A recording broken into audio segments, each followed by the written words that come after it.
말씀 봅니다. 말씀 마가복음입니다.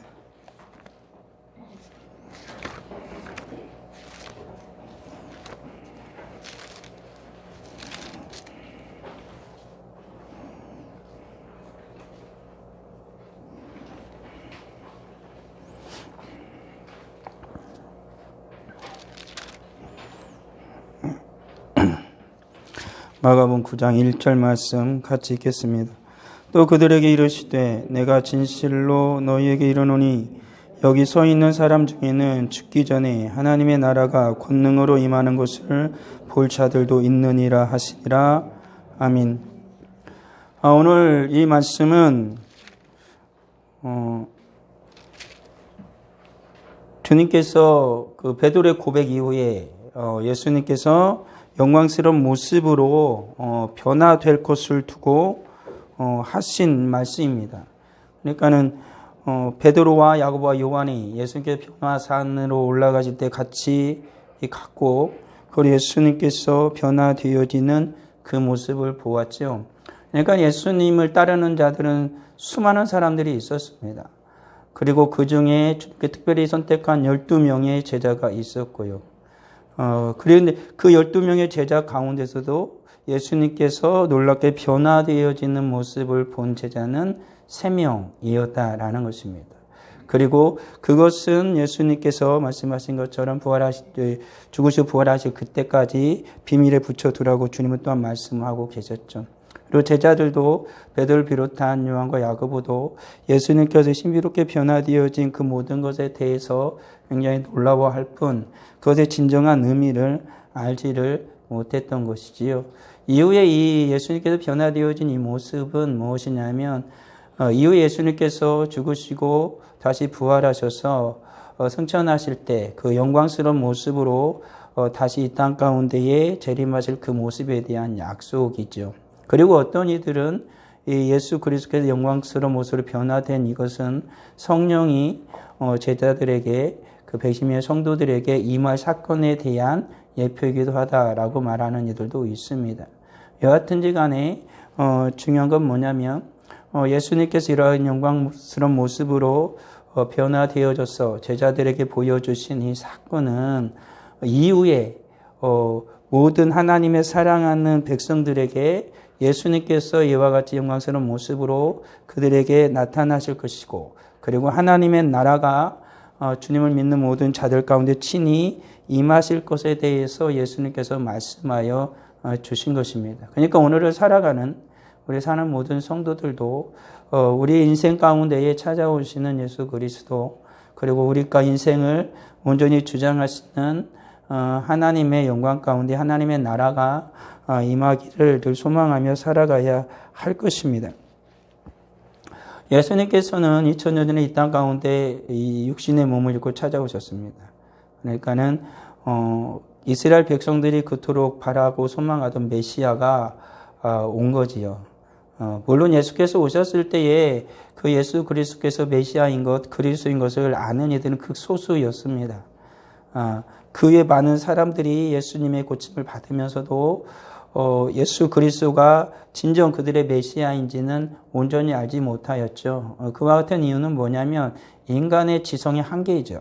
그들이 성경을 알고 있는 지식 가운데에서 예수 그리스도를 보고, 그리고 또 그들이 예수 그리스도를 직접적으로 기적을 체험하고 경험하면서 예수 그리스도를 만나지만 그 가운데 성령 하나님께서 그들에게 역사해 주지 않으면 인생이라는 지식과 지혜는 그분이 정말 하나님의 아들이다 라고 고백하기는 불완전하다라는 것입니다. 그래서 예수님께서 베드로가 이 앞서 8장에서 베드로가 예수님을 향하여서 하나님의 아들이라고 고백할 때 예수님께서 분명히 말씀하시잖아요.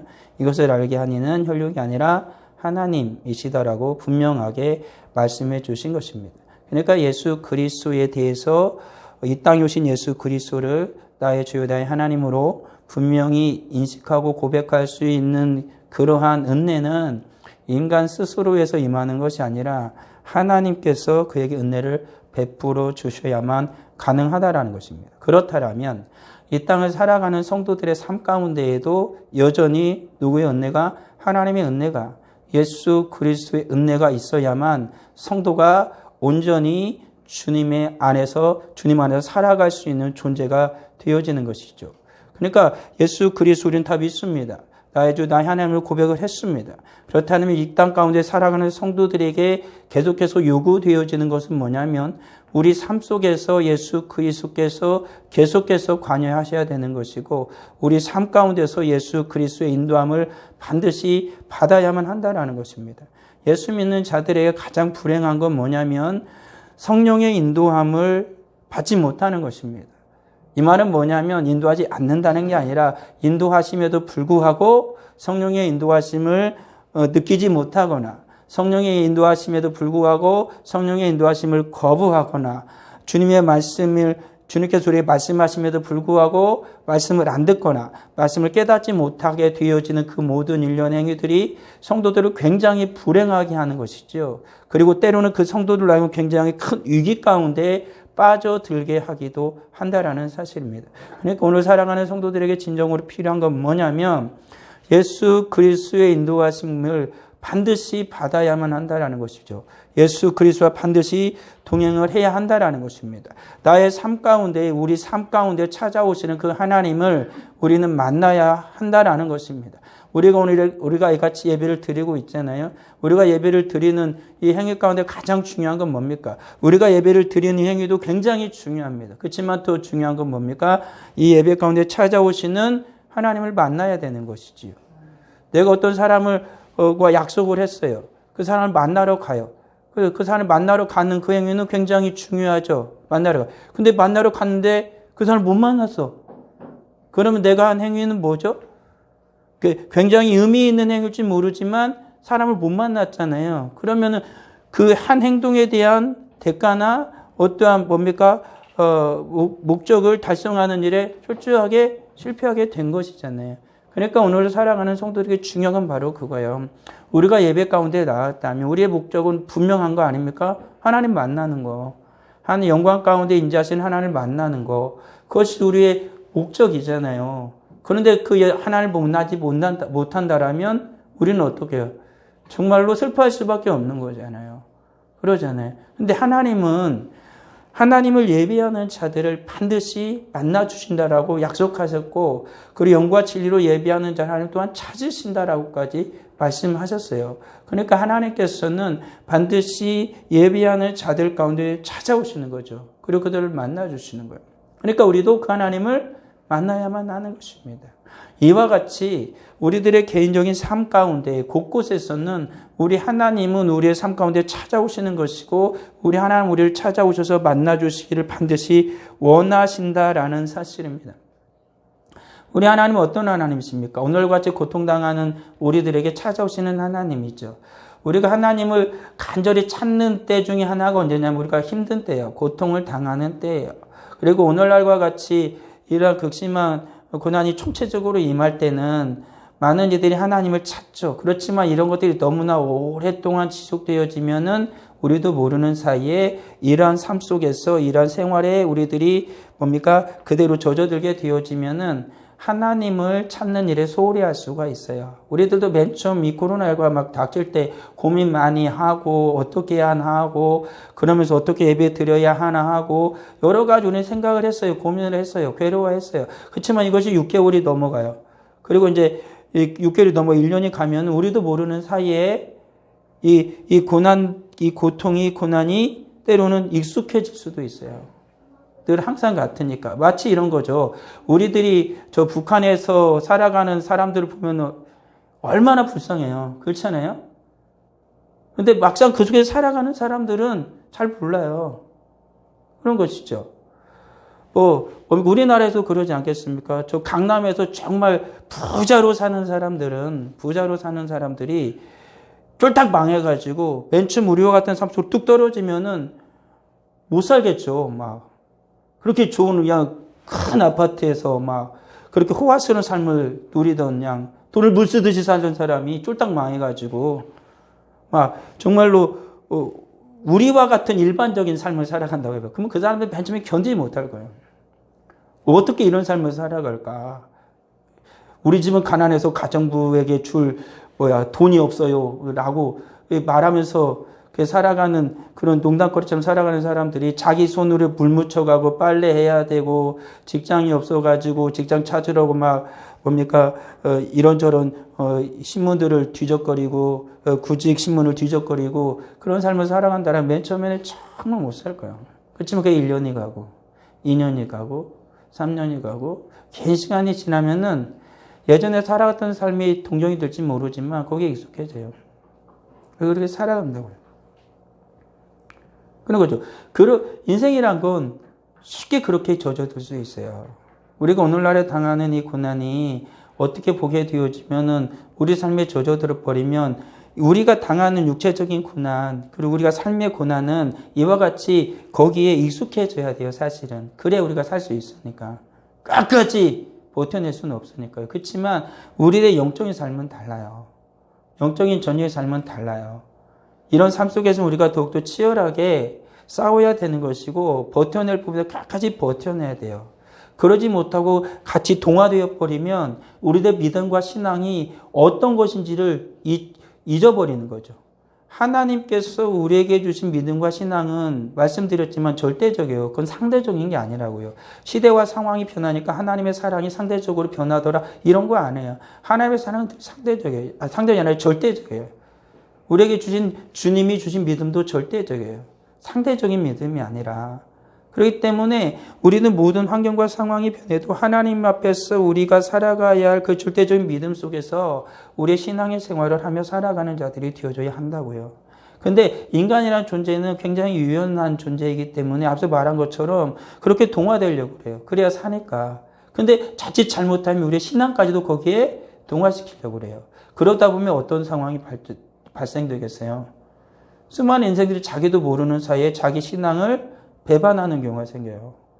수많은 서구 유럽의 사회에서 일어났던 것처럼 그런 상황이 발생해 버리는 것이지요. 그리고 우리 사랑하는 성도들은 이러한 고난과 고통 가운데에서 그러기 우리는 어떻게 하나님을 찾기를 더 힘써야 되는 거예요. 하나님의 도우심을 더욱더 간절히 소망해야 되는 것이죠. 그것이 결코 쉽지 않아요. 그건 우리가 다 알아. 인정할 수밖에 그건 결코 쉽지 않아요. 그렇기 때문에 주님의 은혜를 더욱더 간절히 소망해야 돼요. 때로는 고통의 무게에 짓눌려 버려가지고 주님의 이름을 부를 수 없을 만큼 힘들 경우도 생겨요.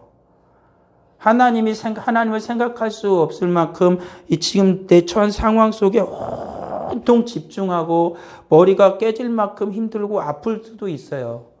그게 우리들의 한계예요. 우리들의 한계예요. 그렇지만 잊지 말아야 할 건 뭐예요? 그런 모든 상황 속에서도 하나님은 나를 잊지 않고 계시고 나를 기억하고 계신다는 거예요. 나는 이 힘든 상황 위기 속에서 하나님이 생각나지 않을 만큼 그 고통의 무게에 짓눌려 있을 때도 하나님은 나를 기억하고 계신다라는 거예요. 그 하나님은 나를 만나기를 원하신다라는 사실입니다. 그러기에 그 하나님께서는 그 하나님을 찾는 자에게 반드시 찾아오시고 그를 만나주시는 거예요. 히스기야도 그랬던 것처럼. 히스기야 갑자기 자기에게 죽음의 그림자가 닥쳐왔을 때 히스기야는 하나님을 향하여 간절히 기도했죠. 그리고 하나님은 그 히스기야를 건져주셨던 것입니다. 백부장도 그 하인이 병들어 죽게 되었을 때에 예수 그리스도께서 자기 하인을 고쳐주시기를 간절히 청했지요. 그리고 하나님께서, 우리 주님께서는 그 하인을 말씀하셔서 고쳐주셨던 것입니다. 이런 것입니다. 오늘 살아간 우리들의 고통 가운데 처할 때 우리가 아무런 생각조차 없이 고통에 완전히 휩쓸려서 하나님이 잊어버릴 만큼의 그러한 그 물살에 휩쓸려서 멀리 떠내려 가기 전에 우리가 주님을 향한, 하나님을 향한 그 신앙의 줄을 잡아야 되는 거죠. 잡아야 되는 거예요. 그래야 사는 거예요. 때로는 내가 급히 흐르는 물에 내가 떠내려 가더라도 나를 위해서 던져준 그 생명의 밧줄을 딱 붙잡고 내 몸에 일단 묶어놓는다라면 좀 멀리 떠내려 가더라도 그 줄을 묶고 있어가지고 그들이 날 당겨가지고 구조대가 날 당겨가지고 살 수 있을 거 아니에요. 근데 그 줄을 잡지 못한 채, 줄이 앞에 있는데도 잡지 못한 채 놔버리면은 그 그물에 흘려 나가가지고 결국에는 나는 생명의 위협을 느끼고 생명을 잃을 수도 있는 상황에 처하게 되는 거죠. 그러니까 우리 사랑하는 성도들이, 우리들이 반드시 기억할 건 뭐냐면 이러한 위기 가운데에 누구의 이름을, 예수의 이름을, 우리 하나님을 붙잡는 일을 소홀히 해서는 안 돼요. 얼마큼 떠내려고 할지 몰라요. 그렇지만 그 줄을 놓아서는 안 되는 거죠. 그 줄을 내 몸에 칭칭 묶고 있어야 된다는 거죠. 그리고 그를 인지해야 되는 거죠. 그리고 그 하나님을 찾는 자들이 되어져야 한다는 거죠. 오늘 사랑 우리들이 정말로 주님의 이름을 부를 때 우리 하나님 우리를 찾아와 주실 것이고 반드시 살아계신 하나님께서 우리의 음성을 들으시고 반드시 구원하여 주실 것이다라는 사실이에요. 위기 가운데 처하는 모든 자들이죠. 신앙의 위기에 처할 때가 있잖아요. 베드로가 그랬던 것처럼 그리고 다윗이 그랬던 것처럼 신앙의 위기에 처할 때가 있어요. 그것이 여러 가지 이유 때문에 찾아오죠. 앞서 말했던 고통 때문에 고통만이 아니라 너희는 너무나 자유로워서 그런 거죠. 이런 거죠. 어릴 적에 이러잖아요. 어릴 적에는 엄마 아빠가 내 신앙을 관리해줘. 가지고 교회 안 가면은 막 혼내줘. 그러니까 교회를 가지고 이제 예배도 드리고 그래. 근데 좀 애가 이제 컸어. 가지고 이제는 고등학교 졸업하고 대학생이 됐어. 대학생이 되니까 어떻게 해요? 이제 멀리서 이제 집에서 학교를 안 다니고 멀리 이제 집에 떨어져 가지고 이제 그곳에서 이제 그 기숙사에 들어가든지 아니면은 자취라든지 아니면 하숙을 하든지 하면서 교회를 다녀. 그러면 어떻게 될까요? 정말로 주님을 예수를 잘 믿는 아이들이 있는가 하면 어떤 아이들은 그때부터 땡땡이를 치는 아이들이 있어. 그런 거죠. 자유로워지니까.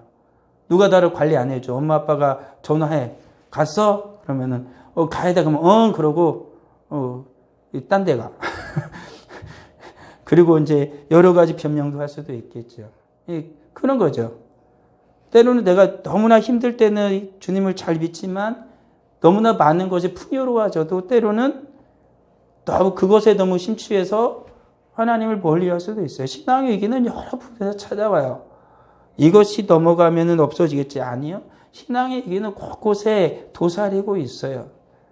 그럴 때마다 우리는 분명히 기억을 해야 돼요. 그 모든 속에서 우리가 누구를 찾아야만 하나님을 찾아야만 한다는 것이죠.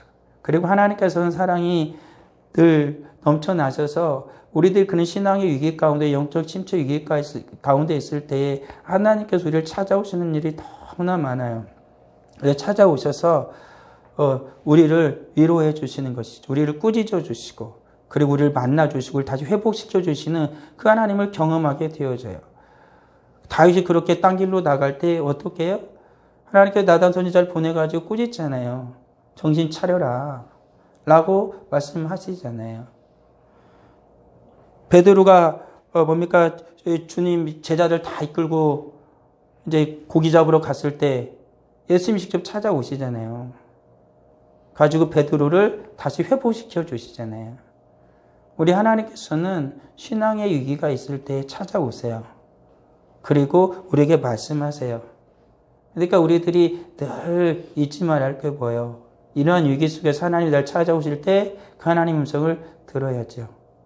때로는 너무나 힘 깊은 위기 가운데 빠져 있으면은 주님께서 대민 손조차 안 보일 때도 있고 주님의 손이 분명히 보임에도 불구하고 잡지 못할 때도 있어요. 그렇지만 살기 위해서는 어떤 거예요? 잡아야 되는 거죠. 주님이 찾아오셨을 때 주님이라고 외칠 때 베드로가 거수를 두르고 바다에 뛰어들어서 주님 앞에 나갔던 것처럼 그런 거잖아요. 나단이 그러한 다윗을 꾸짖을 때 다윗이 거기서 무릎을 팍 꿇고 주님의 은혜를 하나님의 은혜를 구했던 것처럼 그런 거예요. 왕인데 감히 선지자 따위가 나를 저렇게 창피를 줘? 그렇잖아요. 예수님 볼 면목이 없는데 주님이 찾아오셨는데 어떻게 하지? 망설이는 거야? 아니잖아요. 여기서는 자기의 체면을 차리는 게 아니고 자기의 어떤 상황에서 창피함 때문에 그것을 몸을 움츠리는 게 아니라 정말로 내 신앙과 내 영혼이 살기 위해서 어떻게 해야 될지를 확실하게 결정을 해야죠. 결정을 해야죠. 육신의 삶을 영위한 것이 아니라 내 영혼을 살리기 위해서 확실한 선택을 해야 되는 거죠. 그래서 다윗처럼 회개를 하는 것이고, 그리고 베드로처럼 주님을 향해 뛰어드는 거예요. 그것이 우리가 신앙의 위기 가운데 주님이 찾아오셨을 때 우리가 취할 액션이에요. 그러지 않으면 우리는 더 깊은 수렁으로 빠져들 수밖에 없다라는 것이죠. 앞서 말한 것처럼 우리 하나님도 예배하는 자들 가운데 찾아오시는 하나님이세요. 우리 삶 가운데 가장 중요한 것 중에 하나가 뭐냐라고 묻는다라면 우리는 분명히 예배라고 말할 거예요. 우리의 모든 삶의 중심에는 예배가 있어야 돼요. 그래야 그 예배로 말미암아 우리 삶이 안정을 찾게 되어져요. 성도가 예배가 흔들리면 삶이 흔들려요. 이 삶이란 건 뭐냐면 우리가 살아가는 생활을 말하는 게 아니라 성도의 삶을 말하는 거예요. 성도의 삶. 성도의 삶이 흔들린다는 거예요. 성도의 삶이 흔들린다는 거예요. 성도로서 마땅히 살아갈 삶이 흔들려요. 그러면 그 인생은 주님 앞에서 위기가 찾아오죠. 그가 세상적으로는 잘 나갈지 몰라요. 인정받을지 몰라요. 내가 원하는 것을 얻을지도 몰라요. 그렇지만은 문제는 뭐예요? 신앙이 흔들린다는 거예요. 신앙의 위기가 찾아오는 거예요. 신앙의 위기는 곧 예배의 위기예요. 예배의 위기는 곧 뭡니까? 우리의 삶의 위기가 되어지는 것이고, 그거를 우리는 굳이 따져보지 않더라도 우리는 살아가는 삶 속에서 분명하게 체득하게 되어져요. 그러니까 오늘날 교회의 위기가 뭐냐면은 오늘날 교회에 찾아온 예배의 위기예요. 예배의 위기. 정말 그리스도인들이 살아가는 삶 속에서 정말 그리스도인이 왜 제대로 된 삶을 살아가지 않느냐라고 부를 때 그것은 왜 그러냐면 예배의 위기가 찾아오기 때문에 그래요. 왜요? 예배 때 하나님 못 만나니까. 예배 가운데 하나님 말씀하신 소리를 못 들으니까 살아가는 삶이 녹록지 않은 그 삶 속에서 그 삶을 주님의 은혜대로, 주님의 말씀대로, 하나님 원하신 대로 못 사는 거예요. 그건 너무나도 당연한 것이죠. 그러니까 오늘날의 교회의 위기가 막 찾아왔다. 그 오늘날의 성도들의 삶이 왜 이러느냐라고 묻는다라면은 그러한 이유는 하나예요. 예배가 망가졌기 때문에 그렇다. 예배 가운데 우리가 하나님을 만나지 못하기 때문에 그렇다라는 거예요. 예배 가운데 하나님을 만나봐요. 예배 가운데 하나님이 말씀한 주님 음성을 들어봐요. 그러면 어떤 성도가 내 삶의 상황에 위기가 찾아오고 내 삶에 어떤 유혹이 찾아온다 그래가지고 예배하기를 등한히 하겠어요. 절대 그러지 않아요. 생명 걸고 예배 드리겠죠. 그렇지만 그러지 못하기 때문에 우리는 예배를 두고 저울질을 하는 거예요. 예배를 두고 저울질을 하는 거예요. 예배를 드리는 게 나을까? 안 드리는 게 나을까? 그런 위기 가운데 우리가 빠지게 되어지는 거죠. 그렇지만 우리 사는 성도들이 반드시 잊지 말할 건 뭐냐면 예배는 우리의 생명보다 귀한 거예요. 말씀드렸지만. 예배는 우리의 생명보다 귀해요. 예배는 우리의 생명이다 라는 것을 뛰어넘어서 예배는 우리의 생명보다 귀해요. 그걸 잊어서는 안 돼요.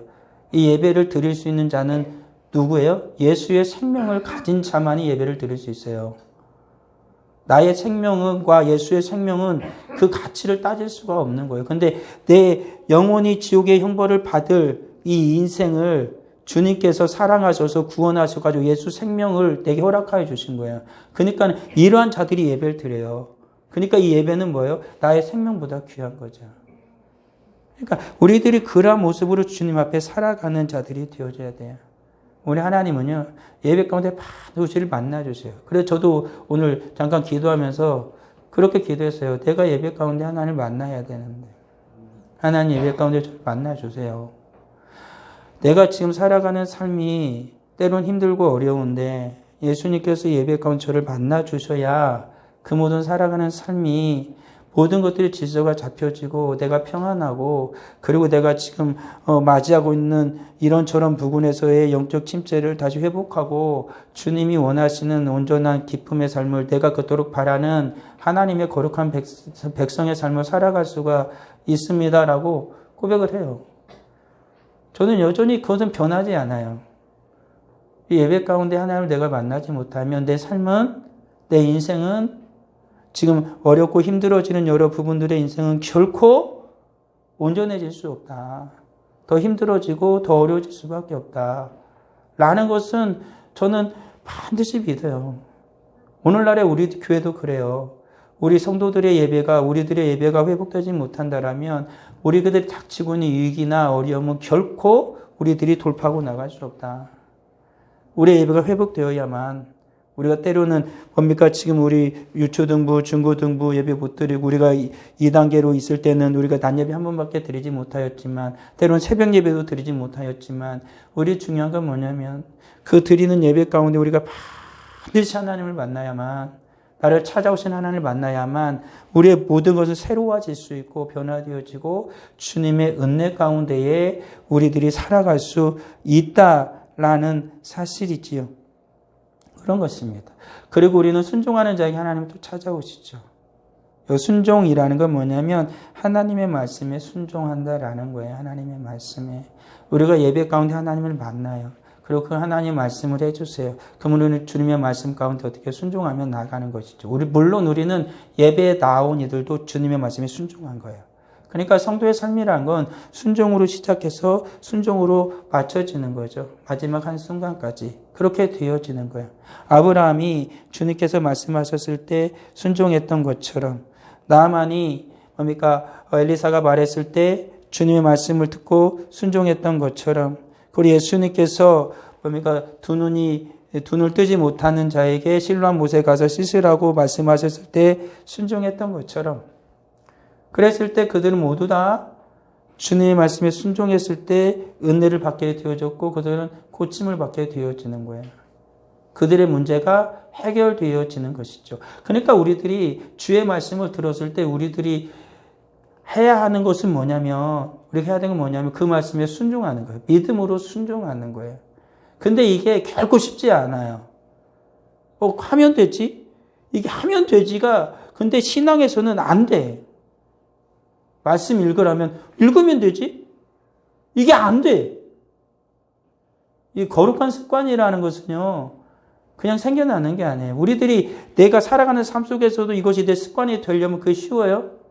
내 몸이 너무 갑자기 몸에 건강 이상이 찾아와요. 그래서 살이 쪄요. 가지고 병원에 갔더니 운동하셔야 됩니다. 운동하면 큰일 납니다. 그래서 뭡니까? 그 연예인 중에서도 누군가는 운동을 해가지고 살이 빡 뺐어요. 가지고 와, 운동해서 좋겠다 그랬더니 왜 살을 이렇게 빼냐 그러니까는 살라고 뺐대요. 병원 의사 가니까 당신 이대로 계속 먹고 이대로 살찌면 당신 죽어요 그랬대. 그러니까 살라고 운동을 한 거야. 운동을 가지고 계속 규칙적으로 먹을 것도 절제하면서, 왜 살라고? 안 그러면 죽으니까. 힘들까요? 안 힘들까요? 힘들죠. 밤에 술 친구들이 불러가지고 술 퍼마셨을 때고, 그리고 또 친구들이 맛있는 거 먹자 그러면 맛있는 거 먹으러 갔을 때고, 근데 어떻게 돼? 못 먹어. 못 마셔. 규칙적으로 운동을 해야 돼. 시간이 나면 자고 그랬는데 일어나야 돼. 가지고 그가 그런 정상적으로 이제 모든 몸이 될 때까지 얼마나 힘들었겠냐고요. 그러고 나서는 어떻게 하니까 계속 그때부터 이제 꾸준히 운동해. 왜요? 예전처럼 그렇게 심하게는 안 하지만 이제는 계속 운동해. 먹는 것도 절제하고. 그러면 계속 해요. 왜? 살아야 되니까. 그게 맞는 거니까.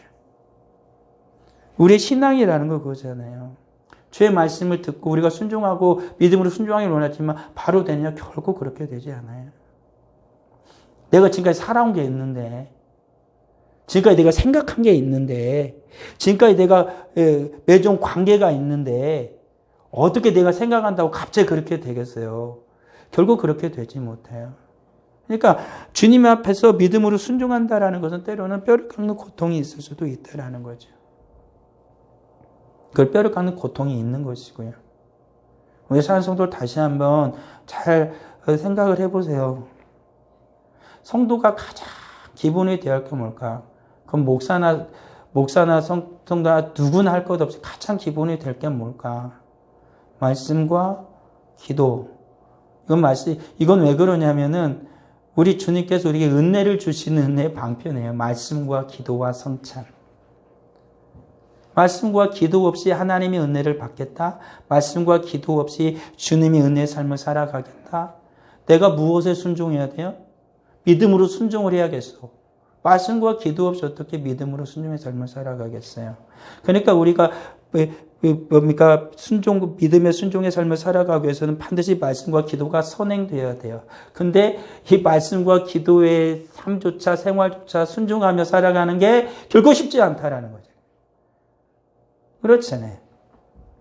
기도는 호흡과 같다라고 얘기를 해요. 말씀은 양식과 같고 밥과 같다라고 얘기를 해요.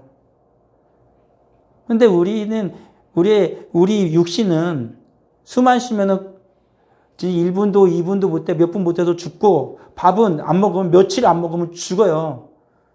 바로 눈앞에 나타난다고 내 몸에 느껴진다고. 그렇지만 우리의 영혼이 둔해져 버리면 기도를 한참 안 해도 살아요. 말씀을 그냥 몇 달 안 읽어도 평생에 성경 한 번 안 읽어도 때로는 복음 하나 안 읽어도 살아요. 근데 성경은 뭐라고 말하냐면 그건 산 것이 아니라고 하죠. 사대교회 말한 것처럼 네가 살았다고 말하자면 너는 죽은 자라는 거예요. 그런 것이죠. 어떻게 밥 안 먹고 인생이 살고 어떻게 물 안 마시고 살고 호수만 쉬고 살 수 있겠어요. 그러잖아요. 밥 먹지 말래도 먹고 숨 쉬지 말래도 쉬어요. 왜? 그거는 당연하게 살아가야 하는 것이니까. 우리가 무엇을 하기 위해서 그건 당연히 필요한 에너지원이 되어지는 거니까. 말씀과 기도는 그런 것이에요. 성도가 은혜의 삶을 살아가고 하나님을 만나고 정말 이 땅에 이 세상의 믿음으로 승리하는 것은 뭐냐면 말씀과 기도의 삶을 살아가는 거죠. 그 말씀과 기도의 삶을 살아갈 때 우리가 믿음의 순종을 하며 살아갈 수 있는 자들이 되어진다라는 거죠. 우리 하나님은 우리의 영적인 성장을 위해서 찾아오시는 하나님이에요. 그의 믿음을 완성시키기 위해서. 우리가 위기 가운데서 우리 하나님을 찾아오시기도 하고요. 때는 우리들이 하나님께서 더욱더 한층 더 성숙시키기 위해서도 우리 하나님을 찾아오시기도 해요. 나는 우리 모두가 성장하기를 원해요. 성장하기를. 그러잖아요. 내가 열심히 일해가지고 돈 안 벌기 원하는 사람이 있어요? 내가 열심히 죽도록 일했는데 돈 안 줘도 돼. 나한테는 살이 안 해도 돼. 뭐 여기에 대한 월급 안 줘도 돼. 그런 사람이 어디 있어요? 열심히 일했어요. 그러면은 내가 그만큼에 해당하는 급여를 받아요. 아니면 내가 돈을 벌었어요. 그러면 어떻게 돼요? 더 열심히 하면 어떻게 돼요? 더 많은 급여를 받고 더 많은 수확이 있어야 되죠. 그게 맞잖아요. 그건 당연한 거예요. 아무리 열심히 해도 항상 똑같아요. 그럼 뭘로 열심히 해? 그냥 적당히 늘 하지? 그런 게 아니잖아요. 실력이라는 것은. 우리 영적인 성장도 그런 거예요. 주님 앞에서 믿음으로 최선을 다하여 열심을 다하여 주님 앞에 살아가면 영적인 성장이 찾아와요. 그리고 그 하나님께서는 그에게 찾아와서 영적으로 성장할 수 있도록 은혜를 베풀어 주시는 하나님이시죠. 그런 거예요. 아브라함의 믿음을 완성시키기 위해서 주님이 찾아오셨던 것처럼 우리 하나님께서 우리의 믿음을 완성시키고 성숙시키기 위해서 우리 하나님 우리에게 찾아오시는 하나님이세요. 아브라함이 정말로 하나님 앞에서 너가 이제는 내 앞에서 완전하라고 말씀하시고 네가 이제는 나를 경외하는 줄 아노라라고 하나님의 그 말씀을 듣기까지 아브라함은요 얼마의 세월을 거쳤어요. 자기 아들 이삭을 하나님 앞에 믿음으로 모리아산에 제물로 올려놓기까지 그 세월 동안 아브라함은 끊임없이 하나님 앞에서 연단을 받았고 그의 영적인 성장의 완숙함을 이루었던 거죠. 우리의 신앙도 그런 거예요. 우리의 신앙도. 우리의 영혼은 늘 주님 앞에 호흡하면서 하나님 앞에서 살아갈 때 우리의 영적인 성장을 찾게 되어지는 것이고 우리 하나님은 그때마다 우리를 찾아오세요. 우리의 신앙이 영적으로 성장할 때를 경험한 성도들이 있을 거예요. 그것도 우리가 반드시 여러분들의 마음속에 여러분들의 생각 속에 남아있는 건 뭐죠? 그때 하나님이 나를 찾아오셨다. 늘 하나님 우리와 함께 동행하세요. 그렇지만 영적인 성장이 한 단계를 딱 올라갈 때 분명히 우리들에게 뚜렷이 남아있는 하나는 뭐냐면 그때 하나님이 나를 찾아오셨다. 그래서 우리는 신앙에 대해서 얘기할 때 것을 얘기하는 거예요. 그때 하나님이 우리를 찾아오셨다라는 거죠. 그리고 하나님 우리의 사명을 감당하면서 찾아오세요. 목사로서, 장로로서, 권사로서, 집사로서, 교사로서, 주님을 믿는 성도로서 사명을 감당하기 위해서 우리 하나님은 우리를 반드시 찾아오신다라는 것이죠. 그리고 우리 하나님은 그런 모든 삶 가운데 우리와 동행하시다가 우리의 어느 순간에 죽음의 순간에 우리 하나님은 우리 가운데 찾아오신다라는 사실. 하나님께서 모세에게도 말씀하셨던 것처럼 그가 죽음을 앞두고 있을 때 하나님께서 모세로 하여금 그가 들어가야 약속의 땅을 보게 하신 다음에 모세를 하나님은 데려가셨어요. 모세 모든 삶, 120년의 모든 삶 가운데 하나님께서 그가 태어날 때부터 하나님 관여하셨죠. 모든 자를 다 그 무슨 강이에요? 그 애굽에 있는 강이 갑자기 생각이 안 나네. 나일 강에 다 사내아이를 다 빠쳐 죽이라고 할 때에 하나님께서 모세를 살리잖아요. 그가 40세가 되었을 때에 동족을 살피려고 살인을 저질렀을 때에 바로가 그 모세를 찾아 죽이려고 할 때 하나님께서 그를 광야로 도망치게 하잖아요. 그리고 그가 광야에서 모든 삶을 이제 정리하고 살려고 할 때 80이 되었을 때 하나님께 모세를 찾아오잖아요. 다시 이스라엘을 향해 나아가라고. 그리고 광야 40년 동안 하나님이 그를 인도하시고 이스라엘 백성들을 이끌게 하잖아요. 그리고 죽음의 순간에 하나님께서도 그를 찾아오셔서 그로 하여금 그가 그토록 바라던 가나안을 보게 하시고 그를 이러면 그 산에서 죽게 하시는 거지. 그게 하나님이세요. 스데반도 그러잖아요. 주를 위해 복음을 전하다가 주를 위해 교회를 위해 살게 하시다가 그 마지막 죽음의 순간에 우리 주님께서 그에게 나타나셔요. 그의 영안을 열어 보좌 우편에 서서 그를 보고 계시잖아요. 우리 사는 성도들 다 그럴 거예요. 우리 죽음의 순간에 우리의 눈에는 반드시 우리 주님이 보일 거예요. 여러분 가끔씩 임종 예배를 드리다가 임종을 지켜보는 중에 말씀하시는 분들을 경험할 때가 있잖아요. 제가 아시는 어른들도 그러더라고요. 마지막에 자기 어머니가 어떤 성도가 마지막 죽음의 순간에 막 얘기하는 거죠. 막 살리려고 막 그러니까 이제 됐다. 하늘에서 주님이 나를 위해 천사를 보낸다. 이제 됐다. 그런 거예요. 우리 주님은요, 우리 하나님은요, 우리의 모든 삶 순간순간 우리를 찾아줄 뿐만 아니라 마지막 죽음의 순간에까지 우리를 찾아오세요. 그리고 영원토록 우리로 하여금 하나님의 나라에서 살게 하실 거라는 거죠. 우리 사랑하는 성도들, 우리의 삶 속에서 우리는 하나님을 만나야 돼요.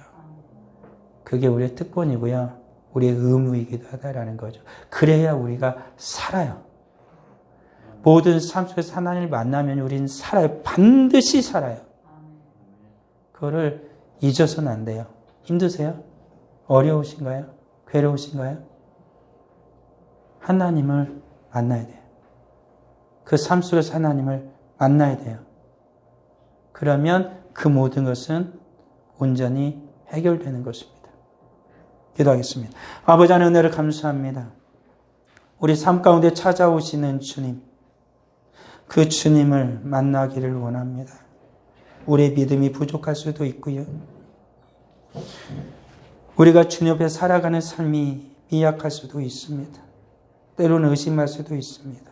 하지만 아버지 하나님, 주님께서 우리를 향해 이어놓은 그 생명의 줄은 여전히 동일하게 매여 있음 믿사오니 우리의 눈을 뜨게 하시고 우리의 귀를 열게 하여 주셔서 주님의 세미한 음성을 듣게 하시고 주님의 그 손을 바라볼 수 있는 우리 모두가 되게 하여 주시옵소서. 오늘 예배 가운데 말씀하신 주님의 음성을 들었사오니 아버지 하나님, 우리들이 믿음으로 주님 앞에 순종할 수 있도록 크신 은혜를 베풀어 주옵소서. 습관이 되고 인격이 되어질 수 있도록 다시 시작할 수 있도록 아버지 하나님이여 크신 은혜를 베풀어 주셔서 주님 앞에 온전한 자로 드려질 수 있도록 주여 역사하여 주시옵소서.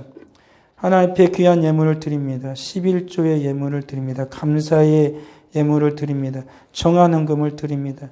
드린 주의 사랑하는 자녀들을 하나님 기억하여 주시고 하나님께서 백배로 축복하여 주시기를 간절히 바라고 소원합니다. 하나님 아버지, 우리의 믿음은 지금도 세상으로 하여금 시험받고 있습니다. 세상은 지금도 하나님의 교회를 위협하고 있습니다. 우리의 예배를 하고 있습니다. 우리의 삶을 위협하고 있습니다. 아버지 하나님, 우리의 삶 가운데에 찾아와 주셔서 함께하여 주시고 우리가 주를 믿음으로 말미암아 이 모든 위기와 위협을 이겨낼 수 있도록 주님 은혜 베풀어 주시옵소서. 함께하지 못한 우리 사랑하는 성도들이 많이 있습니다. 우리 아버지 하나님 크신 은혜 베풀어 주시고 이 모든 환경과 위기를 이겨내고 다시 한번 믿음으로 주님 앞에 예비할 수 있는, 함께 예비할 수 있는 크신 은혜를 베풀어 주옵소서. 뿐만 아니라 함께하지 못했을지라도 우리 하나님께서 함께해 주실 믿사오니 은혜를 더하여 주옵시고 그 심령을 또한 주장하여 주옵시며 그 삶을 보호하여 주시옵소서. 함께 예배드린 우리 사랑하는 성도들 백배의 축복을 허락하여 주옵시고 진정 주님의 은혜와 넘치는 하나님의 사랑이 모든 삶 가운데에 모든 행하는 일 가운데에 충만케 하여 주시옵소서. 예물과 함께 우리를 받으신 하나님을 찬양하옵고 예수님의 이름으로 기도합니다. 아멘.